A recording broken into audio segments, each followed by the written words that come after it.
শরীর কিন্তু আপনাকে একটা অ্যালার্ম দিবে, কোথাও একটা গিয়ে আপনাকে একটা সাইন দেখাবে, ইন্ডিকেশন দিবে যে আপনাকে পানি খেতে হবে। উইকনেস যে ভাবটা আসে এটা 2-3 দিন পর থেকেই কাটা শুরু করে।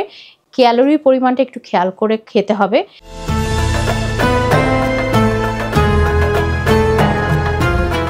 রোজা রেখে শারীরিক অসুস্থতা ইনিশিয়ালি প্রথম 3-4 দিনে একটু যেটা হয়, একটা উইক ফিল হয়।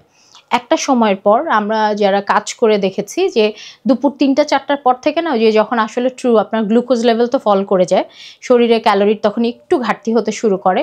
তখন কিন্তু আসলে একটা একটা আম ফিল হয় যে খুবই অবসাদ গ্রস্ত, বিষণ্ণ, কিছু করতে ভালো লাগছে না, এরকম হতে পারে। আর অসুস্থতা হতে পারে যেটা হচ্ছে আমাদের এই সময়ের এই ওয়েদার চেঞ্জেসের কারণে আপনার ডিফারেন্ট ভাইরাল বা ব্যাকটেরিয়াল ইনফেকশন এখন হয়। ভাইরাল জ্বর অথবা অ্যাজমা টেন্ডেন্সিটা বাড়ে, অ্যালার্জির প্রবণতাটা এই সময় অনেক বেশি থাকে। রেক্সন ন্যাচারাল গ্লিসারিন সমৃদ্ধ, জীবাণু থেকে সুরক্ষার সাথে হাতও কোমল রাখে। তো এসব ক্ষেত্রে যেটা করা উচিত যে আসলে আপনার শরীরে সহজাত সুরক্ষা, রোগ প্রতিরোধ ক্ষমতা তৈরি করার জন্য যে খাবারগুলো সাপোর্ট দিতে পারে, এই খাবারগুলোকে অবশ্যই আপনার ইফতার, রাতের খাবার এবং হচ্ছে সেহরিতে ইনক্লুড করুন। তো এই যে সহজাত সুরক্ষা তৈরি করার জন্য আপনার খুবই ইম্পর্টেন্ট কয়েকটা নিউট্রিয়েন্ট আছে যেটা কাজ করে, vitamin C, iron, iodine, zinc এবং হচ্ছে আপনার সেলেনিয়াম। তো এই উপাদানগুলো সমৃদ্ধ যে খাবার, সেগুলোকে আপনার খাবারের 3টা পোর্শনে মানে 3টা মিলে অল্প অল্প করে হচ্ছে এটাকে ডিস্ট্রিবিউট করে ফেলেন। তাহলে আপনার শরীরের যে সহজাত সুরক্ষা সেটা যেমন তৈরি হলো, একই সাথে আপনি যদি কোনো কারণে জ্বরাক্রান্ত হয়েই গেলেন অথবা অসুস্থ হয়ে গেলেন, একটু জ্বর নিয়েও কিন্তু আসলে রোজাটা কন্টিনিউ করা যায় যদি না আপনি ডিহাইড্রেটেড হয়ে যান।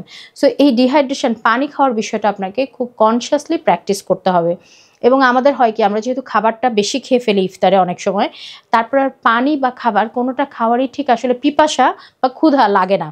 বাট শরীর কিন্তু আপনাকে একটা অ্যালার্ম দিবে, কোথাও একটা গিয়ে আপনাকে একটা সাইন দেখাবে, ইন্ডিকেশন দিবে যে আপনাকে পানি খেতে হবে।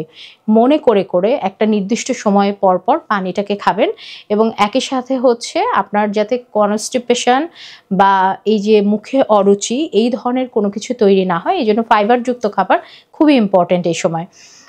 এছাড়া বিভিন্ন ধরনের নাটস বা খেজুর, এই ফলগুলা, টক ফল যেগুলো হচ্ছে কমলা, মালটা, আমলকি, আমড়া, এগুলো যেগুলো আমাদের অ্যাভেলেবল যে ফলগুলো আছে, এগুলো কিন্তু আপনার মুখের এই অরুচিটাকে হচ্ছে প্রোটেক্ট করে, একই সাথে সহজাত সুরক্ষা যেমন তৈরি করে এবং আমরা ডিহাইড্রেশন বা ফাইবার যে যুক্ত যে ফলগুলো সেগুলোর মধ্যে কিন্তু এগুলোকে ইনক্লুড করি।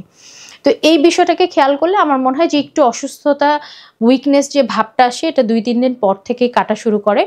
ক্যালোরির পরিমাণটা একটু খেয়াল করে খেতে হবে।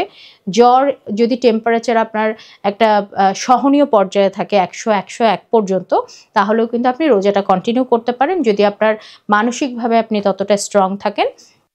এবং কোষ্ঠকাঠিন্য বা খাওয়ার অরুচি এই ধরনের ক্ষেত্রে আপনি এই ধরনের খাবারগুলা, টক জাতীয় ফল, তারপরে ডিম, এগুলো হচ্ছে আপনার 3টা মেইন মিলে হচ্ছে ভাগ করে নিলে আমার মনে হয় যে রোজা রাখাটা কষ্ট হবে না, একটু অসুস্থতাকে কাটিয়ে ওঠা যাবে।